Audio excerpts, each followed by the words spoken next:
اللہ رب العالمین جو انتہائی کریم ہے، رحیم ہے، شفیق ہے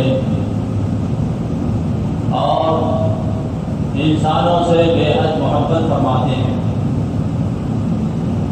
جس کا اندازہ بہت کم لوگ کر پاتے ہیں۔ اس طرح بہت کم اولاد یہ سمجھ پاتی ہے کہ باپ کی محبت اولاد کے لیے کیا ہوتی ہے، ایسے ہی بہت کم لوگ اس چیز کو سمجھتے ہیں کہ اللہ رب العالمین بندوں سے کتنی محبت کرتے ہیں۔ بندہ اللہ تعالیٰ کی برابر نافرمانی کرتا رہتا ہے، ایک بات اس کی نہیں سنتا، نہ یہ سمجھنے کی کوشش کر رہا کہ میں اللہ رب العالمین نے مجھے دنیا میں کیوں بھیجا ہے، مقصد زندگی کیا ہے۔ ہر وقت نافرمانیوں کے اندر ملوث ہونے کے باوجود، گناہوں کی عادت پڑ گئی، اس کے باوجود اللہ رب العالمین اس پر رحم و کرم کا معاملہ فرماتے ہیں، اس کو کھانا کھلا رہے ہیں۔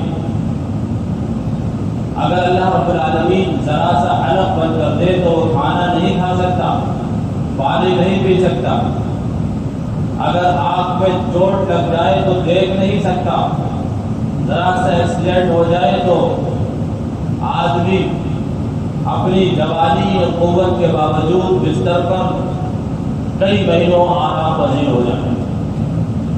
لیکن اللہ رب العالمین کا حلم، بردباری اور برداشت دیکھیے بندوں کے سلسلے میں کہ ان سب چیزوں کو دیکھنے کے باوجود وہ انسانوں پر رحم فرماتے ہیں، اس کو کھانا بھی کھلا رہے، اس کو سلا بھی رہے، اس کو گاڑیاں بھی دے رہے، مکان بھی دے رہے، نوکری بھی لگوا دی، تنخواہ بھی آ رہی ہے، پینشن بھی آ رہی ہے، کتنی محبت کرتے ہیں۔ اگر کوئی اولاد اتنی نافرمانی جتنی بندہ اللہ کی نافرمانی کرتا ہے، اتنی نافرمانی اگر اپنے باپ کی کرے تو باپ اس کو تسلیم کر نہیں سکتا، ماں اس کو تسلیم نہیں کر سکتی۔ لیکن کہتے ہیں کہ اللہ رب العالمین 70 ماؤں سے زیادہ محبت فرماتے ہیں کہ ویسے ہی نہیں، 70 ماؤں سے زیادہ محبت کرتے ہیں۔ گناہ آدمی کرتا ہے، گنہگار ہے، بعض بندہ زنا کا بھی مرتکب ہوتے ہیں، بعض بندے کوئی چوری بھی کر رہا ہے، کوئی شراب پی رہا ہے۔ اللہ رب العالمین کی محبت بندے کے لیے دیکھیے کہ اس سے جب مخاطب ہیں تو یہ نہیں کہہ رہے کہ اور شرابی اور زانی اور جوا کھیلنے والے، سٹا کھیلنے والے، یہ انداز اللہ رب العالمین کی نصیحت کا نہیں۔ بڑے پیارے انداز میں فرمایا قل یا عبادی الذین اسرفوا، اے میرے وہ پیارے بندوں، پیارا کس کو کہہ رہے؟ نماز پڑھنے والے کو نہیں، وہ تو نماز پڑھے رہے، وہ تو پیارا ہو گیا، اس میں کوئی شک ہی نہیں۔ یہاں نماز پڑھنے والے کو نہیں کہتے، روزہ رکھنے والے کو، حج کرنے والے کو، نیکیاں کرنے والے کو اللہ رب العالمین اتنے پیار سے خطاب نہیں فرمایا۔ اتنے پیار سے خطاب اللہ رب العالمین کس سے فرمائے؟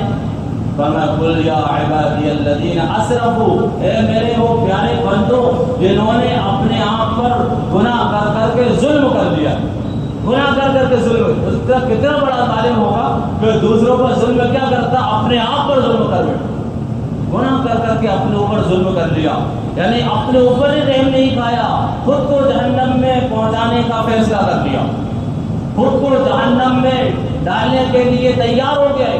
اس سے بڑا ظالم کون؟ اس کو کہہ رہے ہیں اللہ رب العالمین، اے میرے وہ پیارے بندوں جنہوں نے گناہ کر کے اپنے اوپر ظلم کر لیا۔ آگے فرمایا لا تقنطوا من رحمت اللہ، اللہ کی نصیحت کا انداز دیکھیے، فرمایا پھر بھی اتنے گنہگار ہو، تمہارے گناہ زمین و آسمان کے خلا کو پور کیوں نہ کرتے؟ کتنا بڑا گنہگار ہوگا، کتنا بڑا ہوگا، اس کی یہ صفت گناہ کرنے کی اللہ رب العالمین کی کسی صفت کا مقابلہ کر سکتی؟ اللہ رب العالمین کی ہر صفت بڑی ہے، اس کی رحمت والی صفت بھی سب سے اعلیٰ، سب سے بڑی، تو اس کی رحمت پھر بھی بڑی۔ ان رحمتی وسعت کل شیء، فرماتے ہیں اللہ رب العالمین میری رحمت ہر چیز سے بڑی، تمہارے گناہوں سے بھی بڑی، اتنا بڑا گنہگار کیوں ہو؟ اس کے بارے میں اللہ فرمایا لا تقنطوا من رحمت اللہ، میری رحمت سے مایوس مت ہونا، اللہ کی رحمت سے مایوس مت ہونا، تم کتنے ہی بڑے گنہگار کیوں نہ ہو، لیکن کبھی ایک پل کے لیے بھی یہ مت سوچنا کہ اللہ رب العالمین ہمارے گناہوں کو معاف نہیں کر سکے، میرے گناہ بہت زیادہ ہیں۔ فرمایا 70 مرتبہ بندہ گناہ کرے اور 70 مرتبہ توبہ کرے، 70 مرتبہ اللہ رب العالمین معاف فرما۔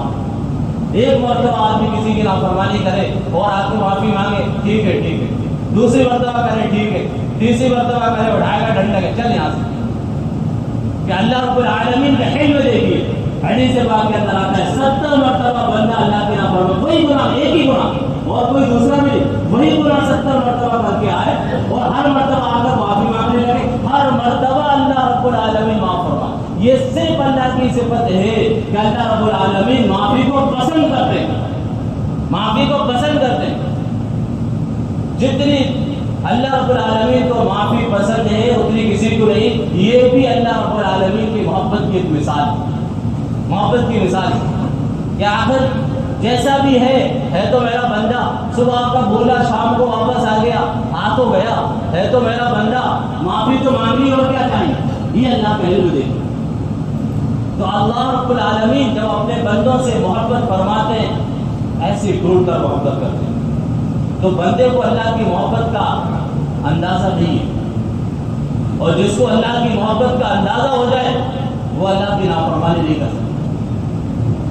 اسی طرح اللہ رب العالمین اپنے بندوں کو نصیحت فرماتے ہیں تو کہتے ہیں یا ایھا الذین آمنوا، اے شرابیوں نہیں کہا، اے گنہگاروں، اے جواریوں، اے زانیوں نہیں کہا، خطاب کر رہے ہیں، گناہ کو چھوڑنے کی دعوت دے رہے ہیں، گناہ کو چھوڑنے کے لیے نصیحتیں کر رہے ہیں، لیکن کیا فرمایا نماز کو مت چھوڑو، نماز پڑھو، لیکن کیا کہہ رہے ہیں یا ایھا الذین آمنوا، اے ایمان والو، اے ایمان والو۔ آج ہمارا حال کیا ہے، ذرا سی کسی سے کوئی بات ہو گئی، کوئی غلطی ہو گئی، ہم اس کو بھولنے کو تیار نہیں ہیں، حالانکہ اس گناہ کو وہ چھوڑ چکا، اس گناہ کی معافی مانگ چکا ہو، اللہ رب العالمین نے اس کو وہ گناہ معاف کر دیا، لیکن ہم اس کو تانے دینے کے لیے ہر وقت تیار ہیں، ابھی بھی تیار ہیں۔ ارے صاحب اس کو کیا، اس کے باپ کو جانتے ہو، کیا کہتے ہیں، اس کے باپ کو بھی جانتے ہیں، اس کی بات کر رہے ہو، وہ نمازی حاجی، ارے کہاں کا حاجی نمازی، جانتے ہیں اس کو کیسا آدمی تھا۔ اللہ رب العالمین کو بندے کا یہ جملہ بہت ناپسند ہے۔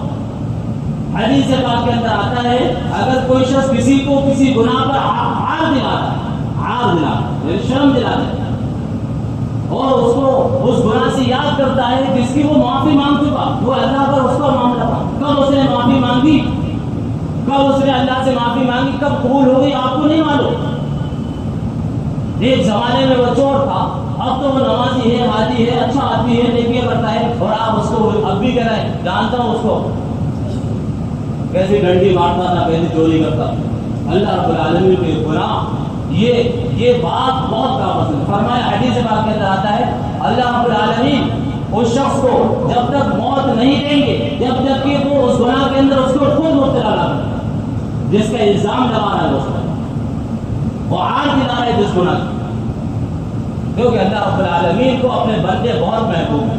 کوئی اللہ کے بندوں کی برائی کرے اللہ کو یہ قطعاً پسند نہیں، کیونکہ اللہ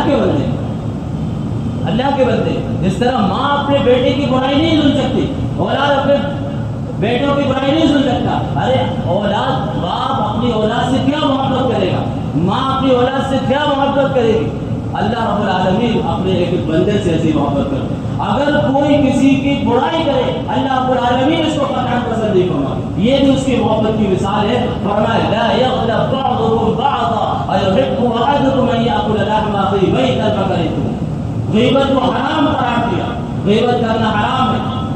بعض آ جاؤ تم لوگ، کیا بعض آ جاؤ ایک دوسرے کی غیبت کرنے سے، کیا تم اس بات کو پسند کرتے ہو کہ اپنے مردار بھائی کا گوشت کھاؤ؟ یا ایھا الذین آمنوا لا یسخر قوم من قوم عسى ان یکونوا خیرا منهم، اے ایمان والو ایک دوسرے کا مذاق مت اڑاؤ، اللہ رب العالمین پسند نہیں کرتے کوئی اس کے بندوں کا مذاق۔ کیسا بھی ہے تو اللہ کا بندہ. اگر کوئی بھینگا ہے تو کس نے بنایا اس کو؟ اگر کوئی لبڑا ہے تو کس نے بنایا؟ اگر کسی کے ایک ہاتھ نہیں ہے تو کس نے بنایا اس کو؟ اللہ نے بنایا. اگر کوئی کسی کو عیب بیان کر کے اس کو پکارتا ہے، اس کو عار دلاتا ہے، اس کو چڑھاتا ہے، اللہ رب العالمین اس کو پسند نہیں کرتا، حرام قرار دیا، حرام. یہ بھی اللہ رب العزت کی محبت کی مثال ہے. تو فرمایا یا ایھا الذین آمنوا لا تقربوا الصلاۃ، اے ایمان والو نماز قائم کر، اے ایمان والو نماز کے قریب بھی مت جاؤ جب تم شراب کی حالت میں ہو. کتنا بڑا گناہ ہے شراب پی کر نماز پڑھنا، معمولی بات. اگر کوئی شراب پی کر نماز کے اندر، ارے ہم لوگ تو موبائل کی گھنٹی بج جائے تو سارے مقتدیوں کے جو تیور بجے جاتے ہیں، پھر اب موبائل کی گھنٹی بج گئی، قیامت آ گئی اس کا. تو وہاں اللہ رب العالمین کا حلم دیکھیے، اس کی محبت دیکھیے، کیا فرما رہا ہے یا ایھا الذین آمنوا لا تقربوا الصلاۃ وانتم سکارى. ایسا بولے گا جو شراب کی حالت میں نماز پڑھے اس کو بھی کہہ رہے ہیں یا ایھا الذین آمنوا، اے میرے ایمان والے بندو. سب سے بڑی صفت ہے ایمان، اس سے بڑی کوئی صفت نہیں ہے. اس سے بڑی کوئی صفت ہوتی تو اللہ رب العالمین بیان کرتا ہے. ایمان سے بڑی کوئی صفت ہو سکتی ہے؟ اے نمازیوں نہیں کہتے اللہ رب العالمین، اے حاجیوں اے روزے داروں نہیں کہتے. اللہ فرماتے اے ایمان والو، اس لیے کہ انسان کا سب سے بڑا احترام ایمان کے اندر. ایمان والے کی سب سے بڑی، انسان کی سب سے بڑی صفت ایمان ہے. اللہ رب العالمین اس کو ایمان کے ساتھ کہا یا ایھا الذین آمنوا، اے ایمان والو نشے کی حالت میں نماز کے قریب مت آؤ. یہ اللہ رب العالمین کی نصیحت کا انداز ہے. یہ بھی اللہ رب العالمین کی محبت کی مثال ہے. اسی طرح بھی میں جو آیت پڑھی جس پر بات کرنا ہے، فرمایا یا ایھا الذین آمنوا قوا انفسکم واہلیکم نارا. یہاں بھی اللہ رب العالمین وہی انداز محبت اللہ رب العالمین کا اس آیت کے اندر جھلکتا ہے، اور بڑے پیارے انداز میں ایک بہت جامع، بہت اہم نصیحت فرما رہے ہیں. اے ایمان والو قوا انفسکم، اپنے آپ کو جہنم کی آگ سے بچاؤ، اور اپنے اہل و عیال کو، واہلیکم، اور اپنے اہل و عیال کو جہنم کی آگ سے بچاؤ. یہ سمجھ لیجیے اللہ رب العالمین ابھی تو بہت پیار سے سمجھا رہے ہیں، بہت اچھے انداز میں سمجھا رہے ہیں، لیکن اس کے جو نقصانات ہیں نہ سمجھنے کے، اس سے بھی اللہ رب العالمین آگاہ کر رہے ہیں آگے کہ ہم بہت پیار سے سمجھا رہے ہیں تمہیں، لیکن اس کو نہ ماننے کا جو نقصان ہے وہ بھی آگے بیان کر دیا کہ پھر جو ہے ہمارا پیار نہیں جھلکے گا، نہ مجھے رحم آئے گا تم پر، نہ میرے فرشتوں کو رحم آئے گا. کیا فرمایا آگے یا ایھا الذین آمنوا، اے ایمان والو اپنے آپ کو جہنم کی آگ سے بچاؤ، اور اپنے اہل و عیال کو، اہلیکم جس کے اندر بیوی بھی آتی ہے، اپنی اولاد، اپنے ماتحت 10 نفر جو لوگ ہیں وہ بھی اس کے اندر آتے ہیں. واہلیکم نارا، جہنم کی آگ سے بچاؤ. آگے فرمایا وقودھا الناس والحجارہ. ابھی بہت پیار سے سمجھا رہے ہیں، لیکن جانتے ہو جس آگ سے بچنے اور بچانے کی ہم بات کر رہے ہیں اس کو ہلکے میں مت لینا.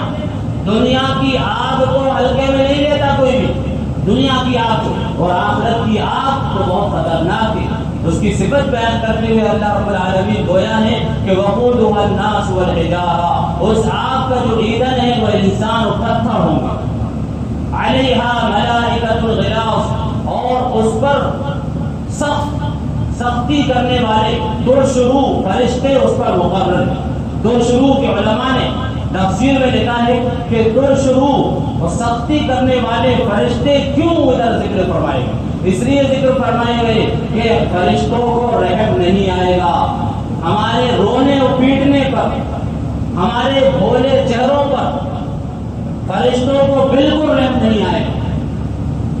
بلکہ فرشتے تو اللہ رب العالمین کے حکم ماننے پر مامور ہیں، وہ نافرمانی نہیں کرتے. اور خاص طور سے اس جہنم پر جو فرشتے مقرر ہیں وہ خطرناک والے، ان کی صفت یہ ہے کہ وہ شروع میں اور شداد وہ سخت ہے. غلاظ الشداد لا یعصون اللہ ما امرهم. آگے اللہ فرماتے ہیں وہ اللہ کی نافرمانی نہیں کرتے. وَيَفْعَلُونَ مَا يُؤْمَرُونَ، وہ وہی کام کرتے ہیں جس کا ان کو حکم دیا جاتا ہے. یہاں جو فرشتے مقرر ہیں ان کو یہ حکم دیا گیا کہ ان کو جہنم کے اندر ڈالنا ہے تو ڈالنا ہے. نافرمانی کرنا ان کی صفت ہے ہی ان کی صفت. لا يعصون اللہ ما امرهم ويفعلون ما يؤمرون. تو اللہ رب العالمین ہم کو نصیحت کر رہے ہیں، بہت اہم پیغام دے رہے ہیں کہ ایمان والوں اپنے آپ کو بھی جہنم کی آگ سے بچاؤ اور اپنے اہل و عیال کو، گھر والوں کو بھی جہنم کی آگ سے بچاؤ۔ یہ وہ ذمہ داری ہے، وہ سسٹم ہے، وہ نظام ہے جو اللہ رب العالمین نے ہم کو دیا۔ اگر اس نظام، اس سسٹم کو فالو کرے انسان تو معاشرہ خود بخود سدھرے، معاشرے کے اندر اچھائیاں خود بخود آتی۔ کیوں؟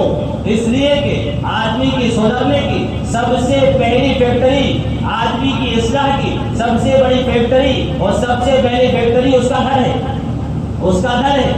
اگر وہ گھر کے اندر اچھی تعلیم و تربیت پاتا ہے یا گھر والوں کے اندر وہ صلاحیت نہیں ہے تو اپنے بچوں کو اچھی تعلیم و تربیت دینے کا انتظام کرتے ہیں اور ان کے گھر والے اچھی تعلیم و تربیت اختیار کرتے ہیں تو ظاہر بات ہے کہ جب مارکیٹ کے اندر جو چیز سپلائی ہوگی فیکٹری سے آنے کے بعد، فیکٹری سے نکلنے کے بعد، تو وہ اچھی چیز ہوگی۔ جب فیکٹری کے اندر اچھی بنی ہوگی، مال اچھا فیکٹری میں تیار ہوگا، مارکیٹ والوں کو اچھا ملے گا۔ جب وہیں سے مال خراب آئے گا تو مارکیٹ کا خراب مال سپلائی ہوگا۔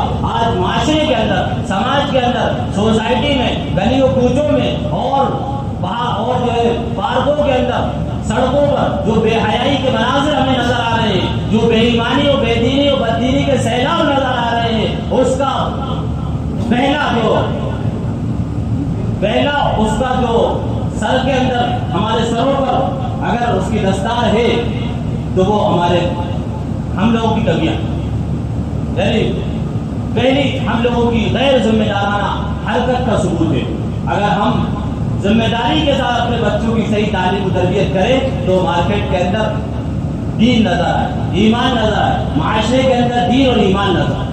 اس لیے تو اللہ رب العالمین نے ایک نظام بنا کے دیا ہے کہ اپنے گھر والوں کی، اپنے آپ کی بھی اصلاح کرو اور اپنے گھر والوں کی بھی اصلاح کرو۔ خود بھی تعلیم یافتہ بنو اور اپنے گھر والوں کو تعلیم یافتہ بنو۔ خود بھی دیندار بنو، اپنے گھر والوں کو دیندار بناؤ۔ خود بھی ایمان پر چلو، اپنے گھر والوں پر ایمان پر چلاؤ، اور خود بھی آخرت کی فکر کرو، اپنے گھر والوں کی آخرت کی فکر کرو۔ خود بھی جہنم کی آگ سے بچو اور اپنے گھر والوں کو بھی جہنم کی آگ سے بچو۔ یہ قوا انفسکم واہلیکم نارا، یہ ذمہ داری۔ تو پہلی ذمہ داری یہ کہ ہم اپنے آپ کو دیندار بنائیں۔ اگر بڑے دیندار نہیں ہوتے اور فکر کرتے ہیں کہ بچے دیندار بن جائیں، یہ بھی بہت مشکل کام ہے، بہت مشکل کام۔ پہلے ہمیں دیندار بننا پڑے گا۔ اللہ رب العالمین نے پہلے ہمیں حکم فرمایا قوا انفسکم، پہلے اپنے آپ کو دیندار بناؤ، پہلے اپنے آپ کو، اور اس کے بعد فرمایا واہلیکم، خود فجر کی نماز نہ پڑھے، اولاد کو آواز دیتے لیتے اٹھ جا، نماز پڑھیے جا کے، خود تو سوتے رہے تو اولاد پڑھے گی، ایک دن پڑھ لے گی، 2 دن پڑھ لے گی، پھر کہے گی خود پڑھو پہلے، پھر ہم سے کہنا۔ یہی ہو رہا ہے۔ خود موبائل نہیں چھوٹتا، ماں کی فلمیں نہیں چھوٹ رہی، ناٹک نہیں چھوٹ رہے، سارے سیریل چل رہے اس کے، باپ بھی جو ہے کوئی کسر نہیں چھوڑ رہا موبائل چلانے میں، اور بچوں کو چاہ رہے موبائل نہ دیں۔ شکایت کر رہے ہیں استاد سے آگے کہ بچے موبائل دیکھ رہے ہیں، آپ اس کو سمجھاؤ موبائل نہ دیکھیں۔ ہم کہتے ہیں کہ آپ بھی دیکھتی، یہاں دیکھ لیتے ہیں، پہلے آپ چھوڑو، پہلے آپ چھوڑو۔ ایک خاتون ٹرین میں سفر کر رہی تھی، ایک شخص نے دیکھا کہ وہ خاتون خود بھی کتاب پڑھ رہی ہیں اور ان کے بچے بھی کتاب پڑھ رہے ہیں، پورا راستہ دے ہو گیا مطالعہ، اس لیے خود بھی کر رہی ہے خاتون، اس کے بچہ بھی کر رہا ہے۔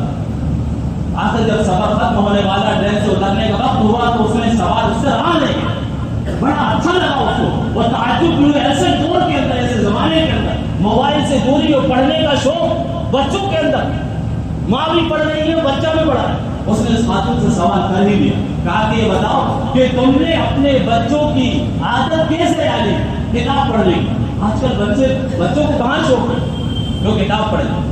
کہا کہ بچے آج کل کس کی مانتے ہیں؟ وہ تو وہ کرتے ہیں جو اپنے بڑوں کو کرتے تھے۔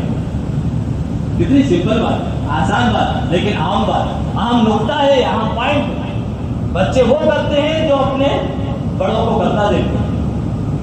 ان کے گھر کے اندر ماحول ہے پڑھنے پڑھانے کا، ماں پڑھ رہی ہے تو بچے پڑھ رہے ہیں، ماں موبائل کے اندر مشغول ہے، موبائل کی شوقین ہے، باپ موبائل کا شوقین ہے تو بچے تو لامحالہ ہوں گے ہی۔ آپ آسمان بھی دیکھیے، ماں نماز پڑھتی ہے، بچہ بھی مصلی بچھا کے نماز پڑھتا ہے، کیوں پڑھتا ہے؟ آپ قرآن پڑھیں گے، بچہ بھی اٹھا کے پڑھنا نہیں آتا ہدایت صاحب ہے، وہ نقل کرتا ہے. آپ کتاب پڑھیں گے آپ کے ہاتھ میں سے کتاب چھین لے رہا ہو، میں پڑھوں گا، کوئی کتاب نہیں ملے گی تو آپ کے ہاتھ میں سے چھین لے رہا ہو، میں پڑھوں گا. بچے نقل کرتے ہیں، تو ہمیں بچوں کو اصل پر لانا ہے تو ان کی نقل سے ہی ہونا چاہیے. اصل پر لانا ہے تو نقل سے ہی ہونا چاہیے بچے. اس لیے اللہ رب العالمین نے پہلے فرمایا اے ایمان والو اپنے آپ کو جہنم کی آگ سے بچاؤ. ہر وہ کام کرو جس سے آپ کو جہنم کی آگ سے بچنے والے ہو. جب یہاں پہ آپ کی اولاد ہر وہ کام کرے گی جس سے وہ جہنم سے بچ سکے. تو پہلا طریقہ یہ کہ آدمی گھر کے اندر اگر وہ دین کا ماحول پیدا کرنا چاہتا ہے، گھر کے اندر برکتیں چاہتا ہے، گھر کا ماحول گھر کے روزانہ چپ ختم ہو جائے، بحث ختم ہو جائے، لڑائی جھگڑا ختم ہو جائے، تو کیوں نہ گھر کے اندر ہم دین کا ماحول بنائیں. گھر کے اندر تعلیم کو زندہ کریں. کتنا اچھا ہو قرآن گھر کے اندر سب پڑھ رہے ہو، بڑے قرآن کی تعلیم کا ہے. فجر کی نماز کے بعد بابا سے بلند گھر کی ماں قرآن کی تلاوت کر رہی ہو، باپ قرآن کی تلاوت کر رہے ہو، بڑے بھائی قرآن کی تلاوت کر رہے ہو، تو بچے کو جو ہے قرآن پڑھنے والے ہو. جن کے ماں باپ فجر کی پابندی کرتے ہیں، ہم نے ان کی اولاد کو دیکھا ہے کہ وہ فجر کی پابندی، ان کی اولاد فجر کی پابندی. کیوں سب ہمارے گھر کا ماحول ایسا ہے کہ ہمارے ماں باپ خود بھی نماز پڑھتے تھے اور جو ہے وہ ہم سے بھی نماز کا کہتے تھے. ہماری جب سے چاہے وہ کتنی مرتبہ یہ بھی دیکھنے میں آئے 4 نمازیں نہیں پڑھتے، وہ فجر کی نماز کا اہتمام کر رہے ہیں، کیونکہ فجر کی نماز والدین خود بھی پڑھتے تھے، بچوں کو پڑھواتے تھے. تو آج تک عادت ڈلی.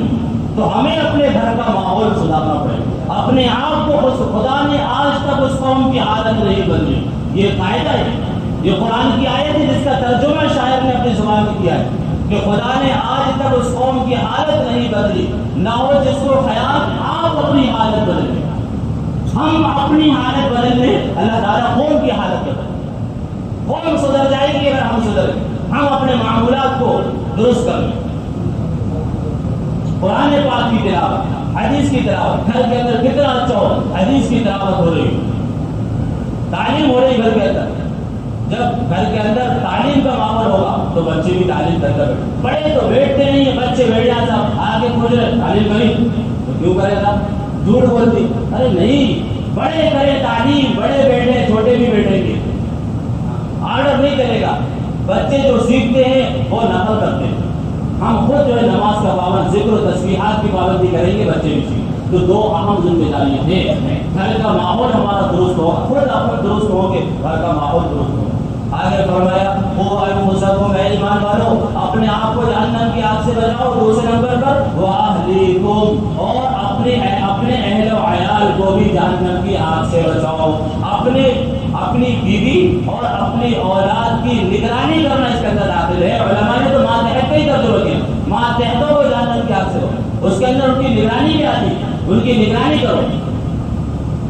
یہ بہت عام مسئلہ ہے، ہم لوگ نگرانی نہیں کرتے کیونکہ ہمارے بچے جو باہر جا رہے ہیں، باہر کا ماحول خراب ہے. جس ماحول کے اندر آدمی پرورش پاتا ہے، جس ماحول کے اندر رہتا ہے، رات دن گزارتا ہے، اس کے اثرات اس کے اندر آتے ہیں. آپ بھلے ہی گھر کے اندر کتنی اچھی اس کو تعلیم دے رہے ہو، کتنی اچھی تعلیم دی ہو، لیکن باہر کا ماحول خراب ہے. اس ماحول سے بھی ہمیں اپنے بچوں کو بچانا ضروری. جس ماحول کے اندر رہے گا ویسے اثرات آتے. آدمی 3 دن کی جماعت پہ گیا، اچھے اثرات آتے ہیں، اثرات دکھتے ہیں 3 دن کے. بھائی 3 دن کی جماعت پہ گیا، نماز بھی پڑھ رہا ہے، مسجد کے اندر آ رہے ہیں، اس کی چال بدل گئی، اس کی باتوں کا انداز بدل گیا. یہ تھا جماعت کے 3 دن کی جماعت کے اثر، 4 مہینے کی جماعت کے اثر. اور جو بچہ ہمارا نرسری سے لے کر کالج تک باہر کے ماحول میں رہ رہا ہے، کفریہ ماحول میں رہ رہا ہے، آپ کو کفریہ ماحول میں رہ رہا ہے، غیروں کے ساتھ اٹھ رہا ہے، بیٹھ رہا ہے، لڑکیاں غیر محرموں کے ساتھ نشست و برخاست کر رہی ہیں، ان کے ساتھ پڑھ رہی ہیں.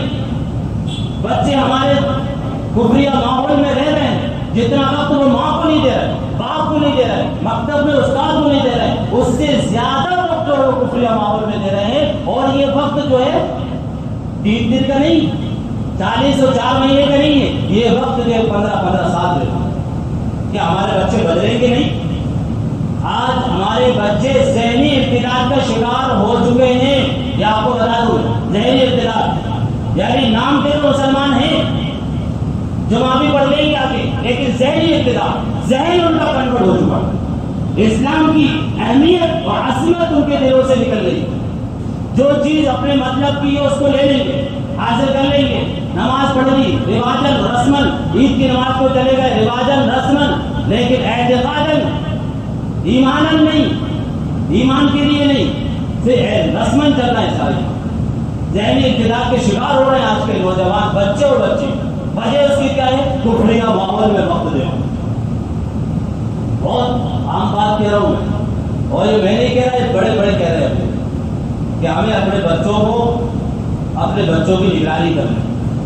کم سے کم ٹھیک ہے کالج میں پڑھانا بھی ضروری. میں نے تو شروع میں ہی کہا تھا, اس لیے خطبہ شروع کرنے کے بعد بات شروع کرنے سے پہلے میں نے وہ شعر پڑھا تاکہ کوئی یہ نہ سمجھے کہ میں کالج کی مخالفت کر رہا ہوں یا اسکول کی مخالفت کر رہا ہوں, یا میں یہ کہنا چاہتا ہوں اپنے بچوں کو پڑھاؤ, خوب پڑھاؤ, بچوں خوب پڑھاؤ, لیکن ایمان کی حفاظت کے ساتھ, دین کی حفاظت کے ساتھ, اپنے آئیڈینٹی کے ساتھ, اپنے شناخت کے ساتھ.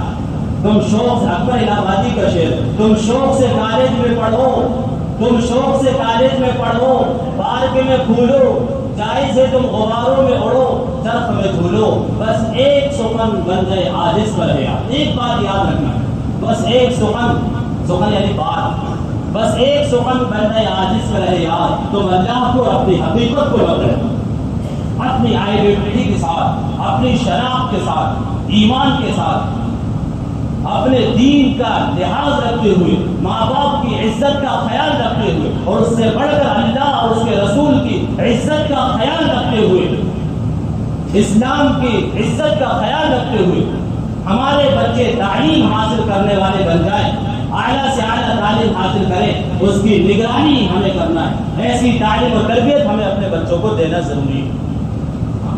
اس کے لیے بچپن سے ہمیں اپنے بچوں کو ایسا ایمان دینا پڑے گا, ایسی سمجھ, ایسا دین, ایسا اعتقاد بچپن سے دینا پڑے گا کہ وہ کسی ماحول میں جائیں, وہ باہر کے ماحول سے متاثر نہ ہو, بلکہ وہ باہر کے ماحول کو چینج کرنے والے کیسے بنے. ایسا ماحول دے اپنے بچوں کو, ایسا ایمان, ایسا دین, ایسا عقیدہ کہ ایک ہاتھ میں ان کے سورج کیوں نہ رکھ دیا جائے.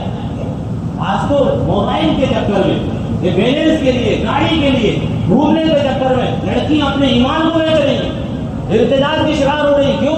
گھمانے لے جاتا ہے, موبائل دے دیا, اس چکر میں اپنے ایمان کو کھو دیا, ارتداد کا شکار ہو گئی, کنورٹ ہو گئی. اگر یہ موبائل کیا, یہ موبائل کا بیلنس کیا, گاڑی ہے کیا, ایک ہاتھ میں کوئی سورج بھی رکھ دے اور دوسرے ہاتھ میں آدمی کے ایمان ہے, تو وہ لا محالہ اس کا عقیدہ اتنا مضبوط ہو کہ وہ ایمان کو اختیار کرے, وہ اپنے ایمان کا سودا نہ کرے, وہ اپنے دین کا سودا نہ کرے, اپنے عقیدے سے ذرہ برابر نہ ہٹے. ایسا ایمان گھٹی کی طرح بچوں کو بچپن سے دینا ضروری ہے, ورنہ آنے والی نسلیں ہماری جو ہے, ابھی جو آنے سے زیادہ بد سے بدتر حال ہونے والا.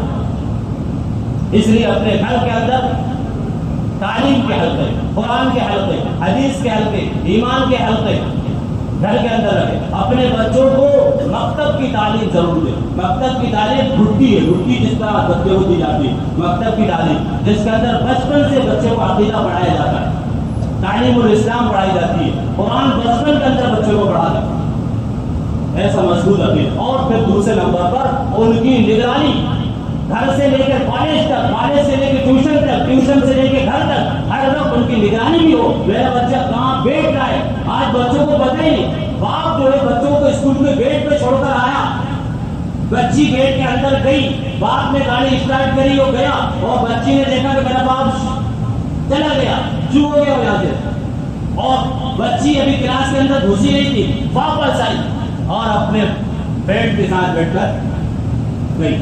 وہ چھٹی کے ٹائم پر اسکول کے گیٹ پر آئی, باپ لینے آیا کہ شاید چھٹی کے بعد کھڑی, اور باپ کے ساتھ بیٹھ کے گئی. یہ حالات, ایسے حالات نگرانی کی ضرورت. اگر ہم نے نگرانی کر لی اور ایمان کو بچا لیا بچوں کے, تو ہم کامیاب ہیں.